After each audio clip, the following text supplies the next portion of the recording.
Clemson takes on Notre Dame without Trevor Lawrence. Florida and Georgia slug it out for the SEC East this weekend, and I preview each of the Week 7 pick'em matchups. I'm Jay Smith, and this is After Further Review. And now, after further review, a Clemson student's perspective on sports. There's a personal foul on number 99 of the defense.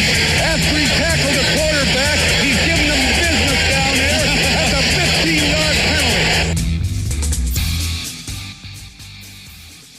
Welcome in, everyone. I'm Jay Smith, and yes, this is After Further Review. Appreciate you tuning in, whether it is through the podcast or if you're watching on Facebook.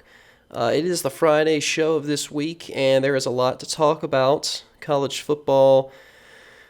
In today's show, listen, obviously, big storyline here this week is Clemson and Notre Dame. Obviously, the absence of Trevor Lawrence, who is, in my opinion, still the favorite to win the Heisman. I think it's a little ridiculous that he's already fallen out of that favorite spot with his absence in the Clemson-Boston College game last week. But either way, all that window dressing and you know that stuff that really doesn't matter aside,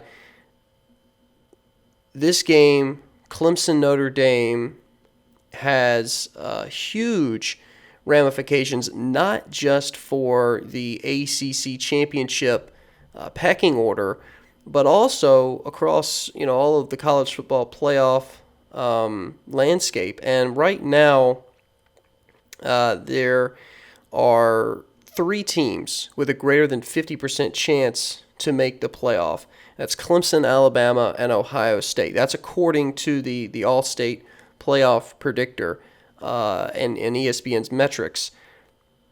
Right now, Alabama is actually favored to win the title. They got a 31% chance to win the title. Ohio State. Ohio State is favored to win the title. They're 36%. Followed closely by Alabama at 31%, and then Clemson is at third right now at 16%. Now, those numbers aside, we've talked about this, the last several shows, right? There's a pretty sizable gap between Clemson, Alabama, and Ohio State and everybody else. Until proven otherwise, there's a pretty sizable gap. Now, or even earlier this season, right, Clemson was the consensus number 1 team. There was nobody that had looked close, and Clemson up to that point had really not shown a lot of weaknesses. Now, the Syracuse performance, the Boston College performance, even without Trevor Lawrence, there's certainly, there's been, some questions that have arisen as a result of the performance in those 2 games, and I personally believe it's almost more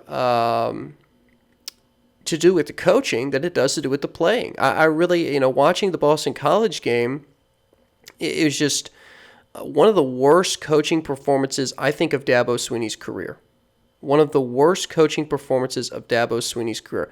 Maybe the Orange Bowl between Clemson and West Virginia, where obviously West Virginia hung 70 on the Tigers. You could maybe put that up there. The blowout loss to Florida State at home was at 52-14 when Jameis Winston was at FSU. You could put that in there. But just in terms of coaching performances, while Dabo's been at Clemson, I think that was the worst one. And they still found a way to win, but it was terrible. It really was terrible.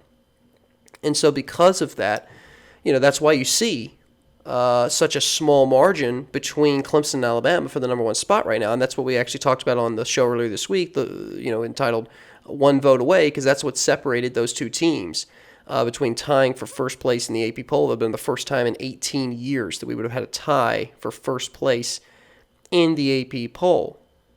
So, listen, right now, Clemson, Alabama, and Ohio State are in the pole positions, if you will. They're kind of all jockeying for that pole position. I think it matters less where they stack compared to each other than where they stack compared to the rest of the field, right? Because if you were to ask somebody today, Are you picking Clemson, Alabama, Ohio State to win the national championship, or are you picking the field? I think the vast majority of people would, of course, pick between those three teams. Now, some would pick Clemson, some would pick Alabama, some would pick Ohio State. I think, again, the body of work that Ohio State has is still going to hold them back. So I think, and people, they gravitate towards Alabama. This is a known thing, right? So Alabama might have that pole position right now. A lot of people have also raised the question, and I've had conversations with people where they've said, hey, if Clemson beats Notre Dame, right? If they beat Notre Dame this weekend without Trevor Lawrence, even if it's not convincing, even if it's a close, last-second field goal, maybe it goes to overtime, it's a one-possession game. Do they hang on to that number one spot, or do you think they're going to drop a little bit? Maybe not, down past. I think second. I'd be shocked if Ohio State. I would be shocked if Clemson won the game against Notre Dame, and Alabama and Ohio State jumped Clemson. I think that would be atrocious. It would just be egregious, and so I don't see that happening. But because the margin of error right now for Clemson holding on to the number one spot is literally a single vote, I personally believe unless they come out and emphatically beat Notre Dame, they're going to drop to the second spot. I think Clemson right now has to come out and beat Notre Dame by at least two scores to really earn back that respect and goodwill that they had for the first 4 or 5 weeks of this season. And that's just talking about where these teams are going to lie after this game. Right? We haven't even actually talked about the game and whether or not Clemson can beat Notre Dame without Trevor Lawrence. Honestly, I think they can. I think DJ is talented enough. I think that the position players that Clemson has are talented enough. I think the defense is talented enough. It's really going to come down to what's the coaching going to look like?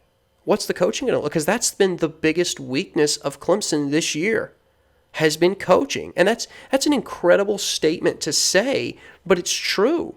You watch the Syracuse game, and yeah, I mean, there was obviously some moments where Clemson didn't execute on the field, but again, I go back to that Boston College game, and I just look at how poorly coached that game was for Clemson. And so I think if you'd ask me right now where Clemson's biggest weakness is, where they need to improve if they want to have a shot at competing in a college football playoff, right? Even if they make the college football playoff, that's great, but you don't want to be Oklahoma. You don't want to be Washington. You want to compete. And if you want to compete, you can't have terrible coaching performances, and that's what we've seen from Clemson's coaching staff the last 2 weeks. And there's obviously a tendency to blame the players on the field, but if you're a Clemson fan and you've even turned on part of the last 2 football games, there is no way that you believe the coaching staff is blameless in this sudden, I hesitate to use the word nosedive, but this sudden drop off in consistency and dominant consistency, right? Now, yeah. These guys are human. They're not machines, right? They're gonna play poorly occasionally. They're gonna have off days.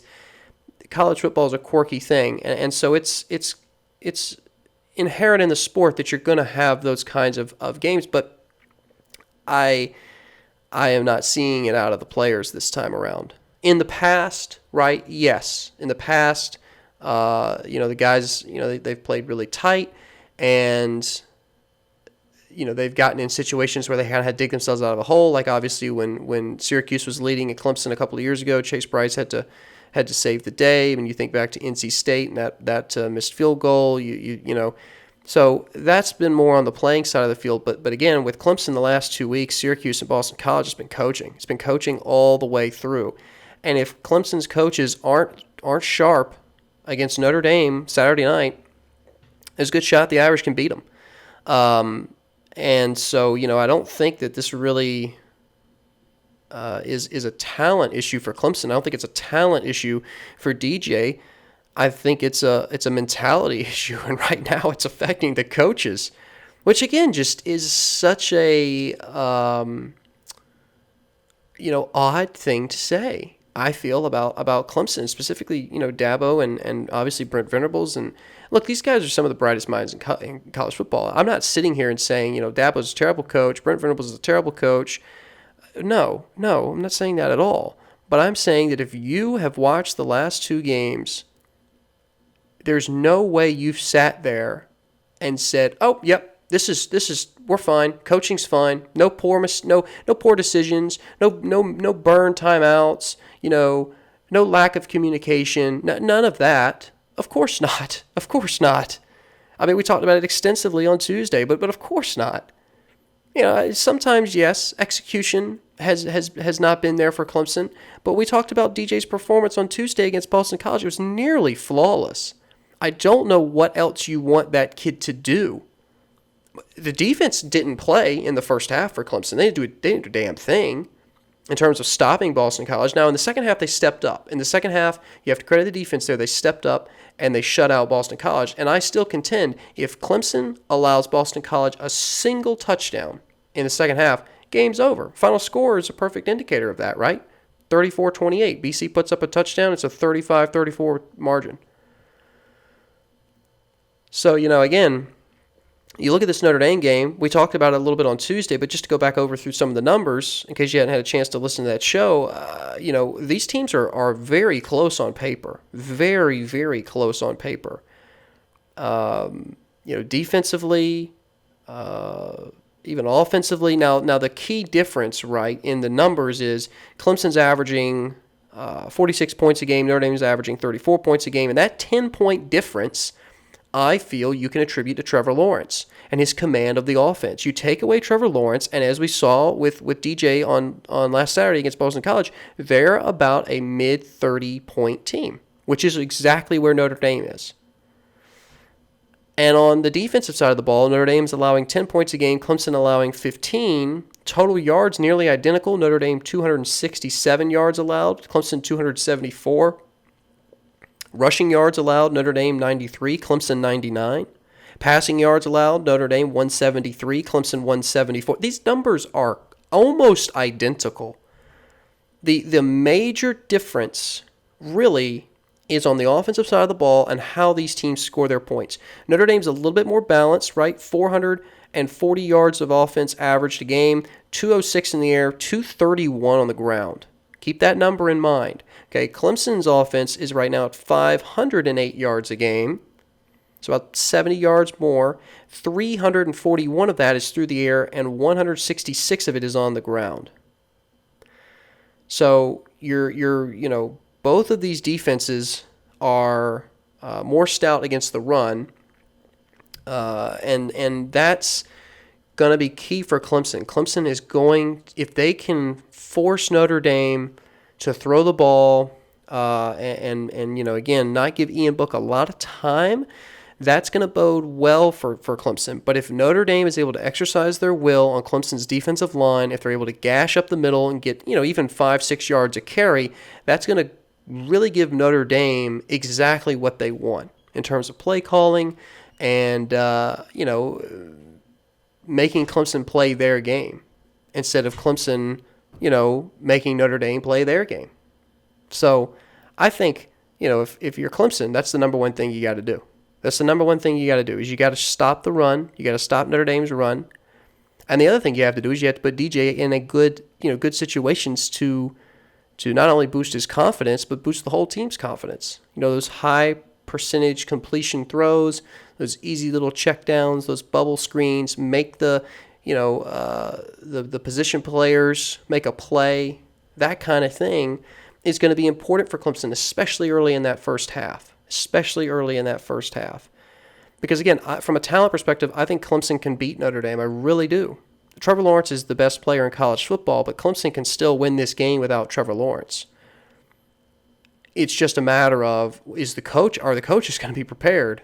Because they certainly haven't been the last 2 weeks. I don't know if that's been them looking ahead to Notre Dame and just saying, yeah, it's Syracuse, yeah, it's Boston College. I don't know. That's kind of contrary to the mentality and the mantra that Dabo preaches. every season, it seems, right? You can't be 6-0 until you're 5-0. You can't be 12-0 until you're 10-0. Okay, great. But the last 2 weeks, it's looked like Clemson is just tunnel visioned on the rest of the season, the Notre Dame game, the ACC championship game, the college football playoff, and they're not taking care of business. They're not taking care of business. And, here's the thing, right? This being an away game, if they don't come into this with the right mentality, if they don't start off on the right foot, then it can get out of hand really quickly. I mean, we saw it with Boston College, and that game was at home. It was 28-10 with like a minute left in the second quarter. If you go down 28-10 with a minute left in the second quarter at Notre Dame, you're not winning that football game. You're not winning that football game. You're not winning that football game. Even with an amazing effort from your defense in the second half, they're not going to. There's no way. I just don't see that. Clemson has to keep it tight. They have to keep it competitive. I don't see Clemson blowing out Notre Dame in this game. With Trevor Lawrence, that's a different story. We saw that with Miami. Now is Miami the same caliber opponent as Notre Dame could be? We don't really know, because Notre Dame in big games recently, they haven't performed well, and that's been a sore spot for the Fighting Irish for several years. I mean, the most recent game between Clemson and Notre Dame was obviously it was a Cotton Bowl, and that was a 30-3 win for Clemson. I was at that game. It's a fantastic game. Shut down. I mean, that was what? That was back in 2018. Yeah, it was 2018, 2019, I believe. That would have been the 2019 season, I think. I get that confused on which season it is, but it was the Cotton Bowl semifinal, and that was the year that Clemson played Alabama out in the Bay Area, because I was at both of those games. And so I don't know off the top of my head if that's technically 2018 or 2019 season, but either way, the recent match, and then obviously you have to think back to the 2015 matchup between Clemson and Notre Dame. That would have been my freshman year at Clemson, and that was obviously a 24-22 thriller and a downpour, Ben Boulware stuff in the 2-point conversion. It's just an iconic game if you're a Clemson fan. So there's been some competitive matchups, and there's been some, non-competitive matchups, right? And we talked about how on Tuesday, there's a little stat out there that right now Clemson has the highest winning percentage of any active team against Notre Dame. They're 3-1 all time against the Fighting Irish. The only other team that has a higher winning percentage that's played a minimum of 4 games against Notre Dame is the University of Chicago. They were 4-0, and they abolished their football team several decades ago. So again, Clemson, the team with the highest active winning percentage against highest winning percentage of active teams against Notre Dame. And predictions here. Wow. Right now, Clemson's favored. The 5.5 is spread. I feel like, as I said on Tuesday, first team to 30. First team to 30 is going to be in the pole position to win the game. I think, again, whichever defense steps up, maybe forces a turnover, stops the run. Because make no mistake, if Notre Dame can make Clemson one-dimensional and force DJ to have to throw in a tough environment, on the road, second career start, that's going to be a significant challenge for him. So I still stand by my statement. I think Clemson's the more talented team. I think Clemson can win this game. I think it just comes down to the coaching. And if the coaching is not as sharp as it needs to be, Clemson will lose this game. And it could be a decisive loss for the Tigers. Now, does it derail their season if they lose? No. It certainly puts them in a position they're not accustomed to being in, which is, not in control of their own destiny to a certain degree. I mean, they definitely they're definitely not out of it, but there's going to be more apprehension surrounding, Clemson, their program, than there has been in years past, where everybody's like, okay, yep, they're going to cruise and they're going to take care of business, and they're going to make it to the college football playoff, no problem. One interesting statistic I saw, and this is off the top of my head, recalling it, but I believe Clemson right now is a 36-game winning streak in the regular season. So 36-game active winning streak in the regular season. Miami, way back in the day, had a 36-game active winning streak in the regular season, played at Notre Dame, and I think they lost that like 31-30. It was a 1-point differential. And, again, Clemson right now is tied with Miami in terms of all-time, winning streaks. If we look up longest winning streaks in college football, let's see if we can get I know that Oklahoma holds the record at 40, was it 47, I believe? Now, let's see. I'm seeing Miami is at 34. I don't think that's accurate. I think that's not including, that is including postseason perhaps. Because it has Miami spoiler as Ohio State and not Notre Dame. So, again, I don't know where exactly. Let's see, longest. Let's see if we can get regular season winning streaks in college football.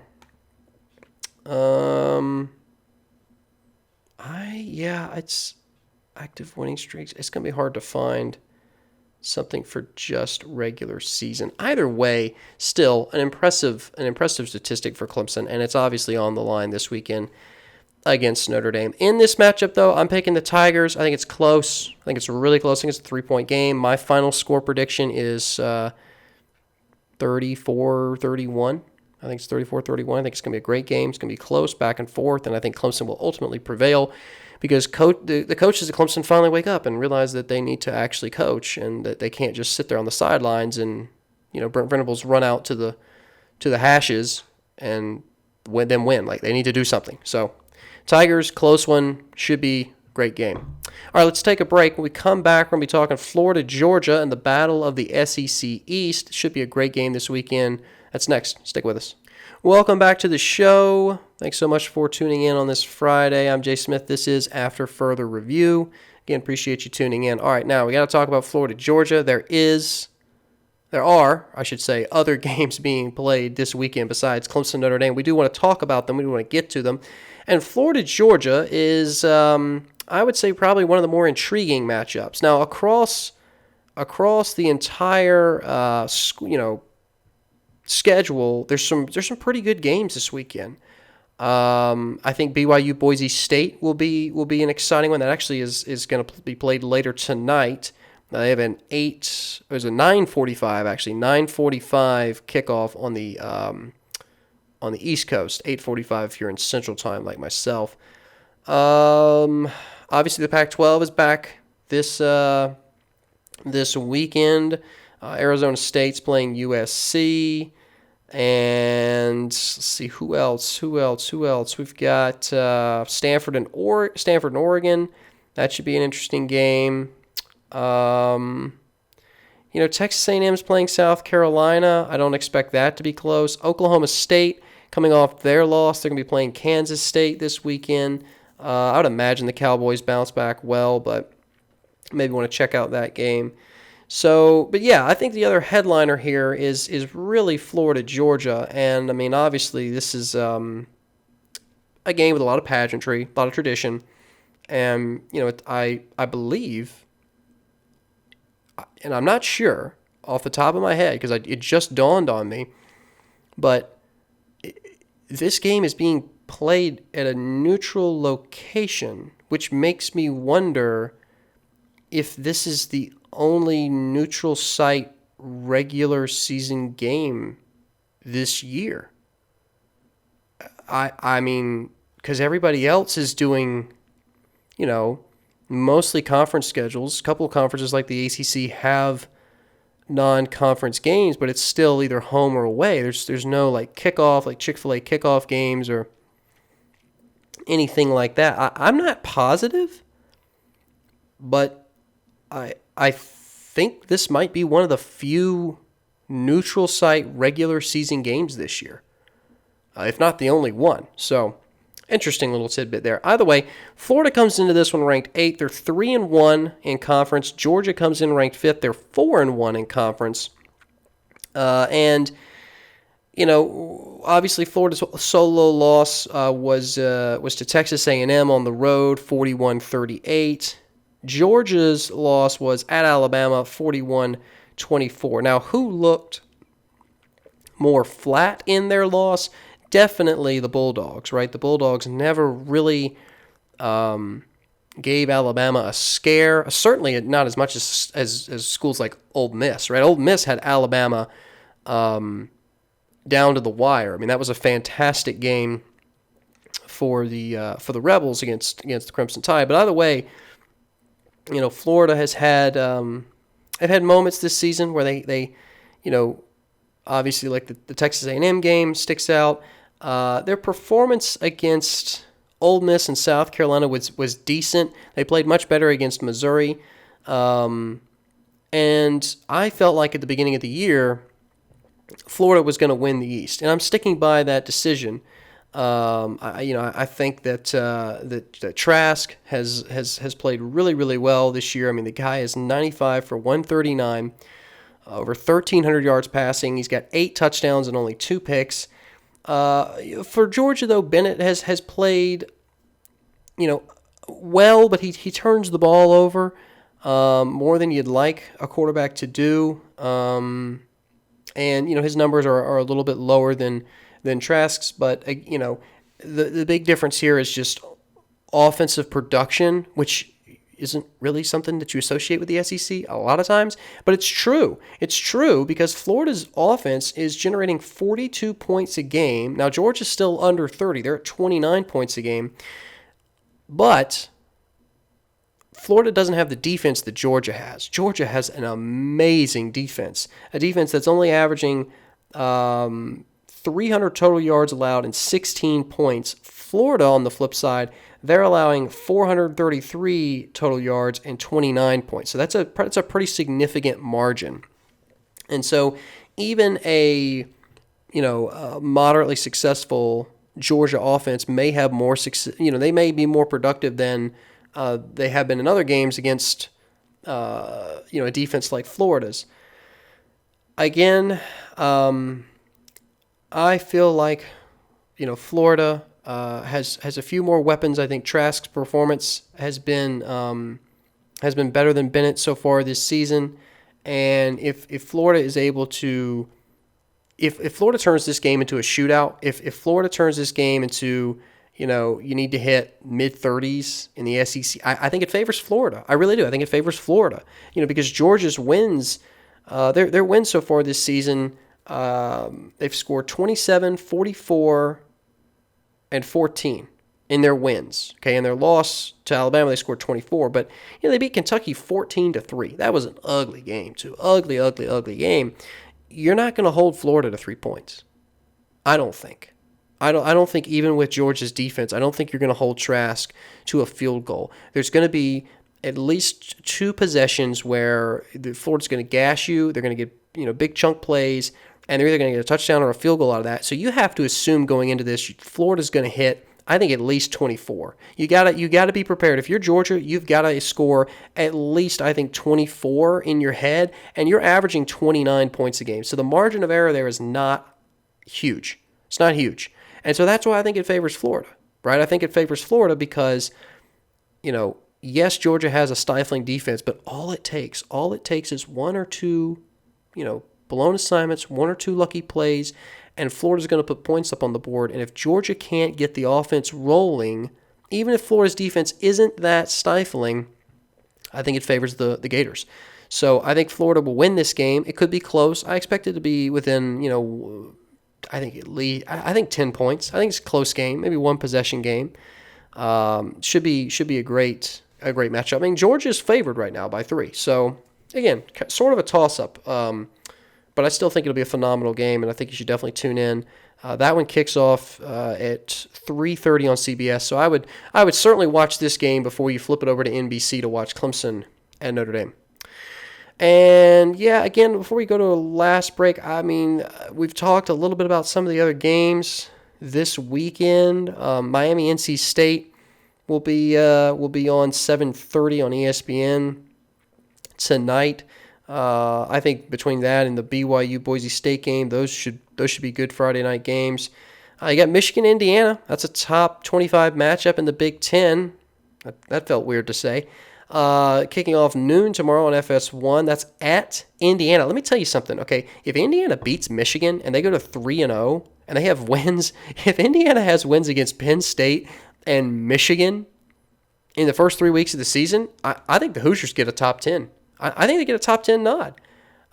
They looked good in their Rutgers win, and I mean, say what you want about the Penn State, the way that game ended. If Indiana beats Michigan in a convincing fashion by more than 10, 14 points, I see them cracking the top 10. I just, hey, bit of a surprise there. But yeah, there's some good games this weekend, and again, the Pac-12 being back. Not if you care about the Pac-12 being back. I'm kind of about it, but it's there, and they'll be around. So, again, Stanford, Oregon is on the slate, and who else do we have? We've got Arizona State, USC. Those are the top 25 matchups from the Pac-12 this weekend. So, some good college football to tune into. Again, I would definitely say your marquee matchups are Clemson, Notre Dame, and Florida, Georgia. But still, nice weekend of college football. All right, let's take one last break. We come back, we'll wrap up the show, do some college pick'em, give an update on the league standings. That's next. Welcome back to the show. Thanks so much for tuning in. Last segment of today's episode. It's the College Pick'em League, and it's Week 7. Week 7 on the board. Got some good matchups. Let's go ahead and dive into them. All right, first up, West Virginia taking on Texas. Now, West Virginia is 4-2 on the year. Texas is also 4-2 on the year. Both these teams 3-2 in conference play. What's the main difference, you ask, between the Mountaineers and the Longhorns? The answer? The defense. West Virginia has one and Texas does not. No, but seriously, Texas's defense is allowing almost as many yards as the offense gains a game. 407 in yards allowed to 449 in total yards for offense. That's not a great stat. West Virginia is only allowing 255 yards, and they're gaining about 464. So, again, a sizable gap there. And also, that translates into points allowed, right? West Virginia's defense only allowing 19 points. Texas's defense is allowing 32. We all know that, obviously, Texas lost to TCU and Oklahoma in that fourth. I mean, what's crazy? What's crazy? Okay, you just think about this. Texas again, they're 4-2. Okay, so they've played 6 games this year, and of the 6 games they've played this year, 3 of them have gone into overtime. Now they're 2-1 in those overtime games. Actually, in the single overtime games, they're 2-0. It's the 4th overtime game against Oklahoma that they emerged the loser. And their only losses this year have been in 4th overtime to Oklahoma and then a 2-point loss to TCU. So Texas, you could say, is a couple of plays away from being 6-0 and certainly would be a top 10 team if Texas was 6-0. I hope you could detect the sarcasm in my voice if you're not watching on Facebook. But again, I don't, I still think that Texas's defense is their greatest weakness, and I think West Virginia will be able to exploit that. And look, I think people are not giving West Virginia credit. I mean, right now it's 82% of people picking Texas. I think that's crazy high, and I think this is a better matchup for West Virginia than a lot of people are giving them credit for. West Virginia has played well against Kansas State. Kansas, they beat Kansas and Kansas State. They did lose to Oklahoma State and Texas Tech, and it took them double overtime to beat Baylor. So there has been some inconsistency from the Mountaineers. Ultimately, though, what it really comes down to in the Big 12 is offense. It's not defense. And I think that even though Texas's defense is a huge liability for them outside of conference, in conference, I don't think it's going to hurt them more than having a lackluster offense would hurt them, right? You have to score in the Big 12 to win, and that gap between West Virginia at 33 points a game and Texas at 44 points a game, I think is significant enough. And I think for that reason, Texas wins. I don't think it's a landslide. I don't think it's a domination. I think it's a close game. I think you could pick West Virginia, and I wouldn't necessarily disagree with you. I think it's going to be a great game. Even if it's probably pretty sloppy at times. So I'm going with the Longhorns. Okay, next matchup here, we got Michigan, we got Indiana. The Hoosiers 2-0, and actually just talked about this before the break. Michigan at 1-1. Obviously, the Wolverines beat up on Minnesota, who now has dropped to 0-2, and then Michigan turned around and lost to Michigan State the week after. So I'm not sure what to make of the Wolverines, and I kind of like this Cinderella story of the Hoosiers, and so I'm going for the Hoosiers. It's a purely emotional pick for me. It's not rational, really. I mean, you could talk about the X's and O's, but I think Indiana's just on a roll. I think Indiana's on a roll. I think they're going to win. Liberty taking on Virginia Tech this weekend. Liberty 6-0. It's the first time in school history that they're a top 25 team. They clock in at that 25th position. And the Hokies are 4-2. Now, for those of you who don't know a ton about Liberty, it's understandable, right? This is a team that isn't exactly on everybody's radar, but they've played well in their matchups this season. They've obviously had a couple of games against. Let's see, they've played Syracuse. They beat Syracuse 38-21. They've played North Alabama, FIU, Louisiana Monroe, and I think Southern Miss. And they've been fairly dominant in their wins this season. A couple of them have been close, but Virginia Tech is certainly the toughest caliber opponent that they've faced this season. And Virginia Tech's, on paper, these teams are pretty similar, on offense and on defense. Now Virginia Tech's defense, I think, will probably.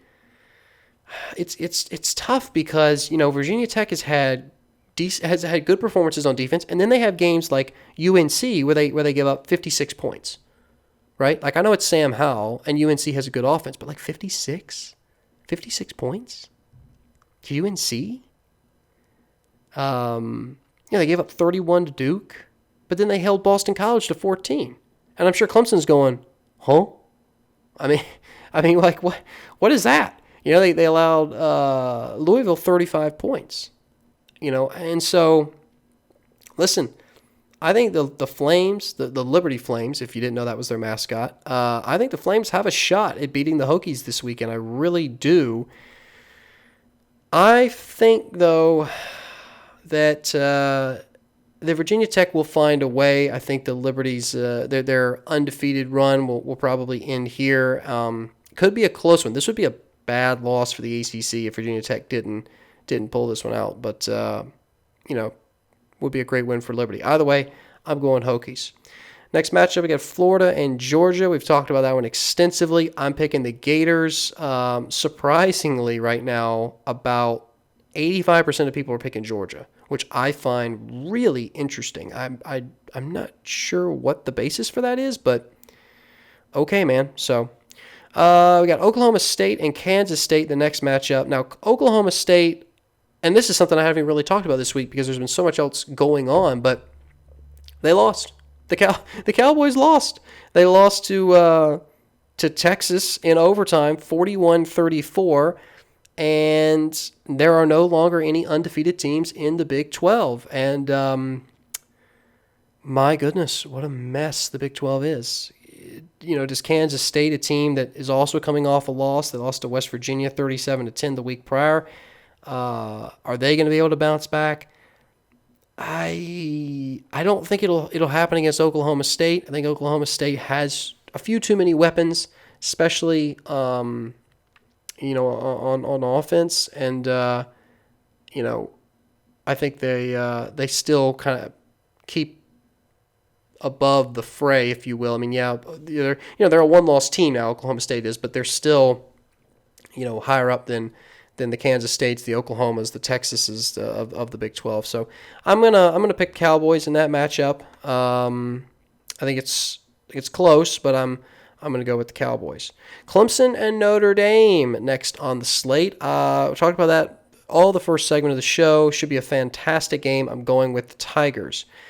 Okay, now we got some Pac-12. We got 3 Pac-12 games to pick here. First up is UCLA and Colorado. Now, again, not a whole lot to go off here because it's the first game of the season for either of these teams. What I can tell you, though, is that UCLA is coming off of a 3-game losing streak to cap off last season, and it was ugly. It was an ugly losing streak. They lost to Utah 49-3. They lost to Southern Cal 52-35, and then they lost to Cal 28-18. Colorado, I think, comes in with a few more weapons, a little bit more experience. But this is really, I mean, how do you really pick a game like this where neither team's played? Guys are this is November, and this is the first game of the season. You could pick UCLA, you could pick Colorado. I'm leaning Colorado. I'll just go with Colorado in that matchup. Stanford and Oregon is the next Pac-12 game on the slate. Oregon right now clocks in at 12th. They're 12th in the AP poll this week, and I believe this is where College Game Day is going to be because this game is kicking off at 7:30 on ABC.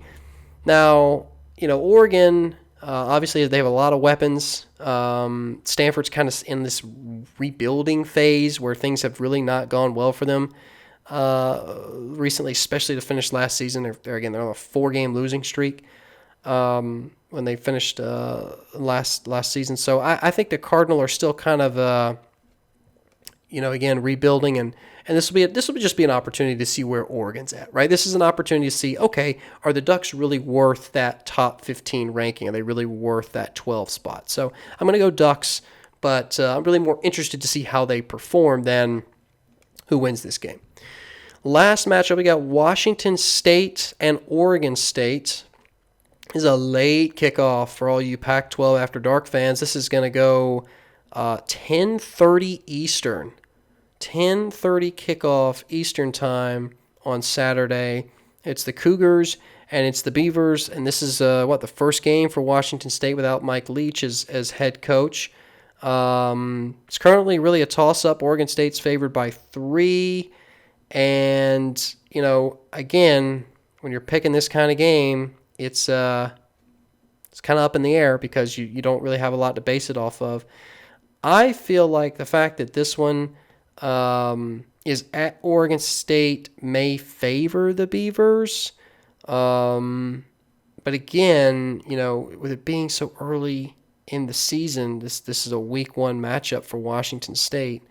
And they've got, a true freshman at quarterback in a road start. I think that just lends to Oregon State maybe having an advantage. But again, it's really all speculative at this point. There's not a whole lot you can do. So, in terms of making predictions that may or may not be accurate. So either way, it's a good slate of games this weekend. Be sure to tune into as many as you can. Briefly, before we go off air here, if we look at the Pick'em League standings right now, we've got Aaron Long at the top spot. He's at 37 total correct picks. Then Razorback 11 and myself are at 36 points. I got Jackson Wright at 33, Hannah Reagan at 31. That's our top 5. And then there's a little bit of a gap now. It's definitely started to spread out. Some people had great weeks last week, right? 5, 6, 7 correct picks, and then a couple of people just had really rough weeks, 3s and 2s, 4s correct. And so you've got a pretty decent gap between that 5th place and 6th place. 6th place sitting at 27 points. And there's 3 people tied for 6th place right now at 27 points. So I don't know. We'll see how this weekend goes, though, for the Pick'em League. But that's all the time we got for this episode of After Further Review. Appreciate you tuning in. Enjoy the games this weekend. We'll see you next time. I'm Jay Smith, and this has been After Further Review.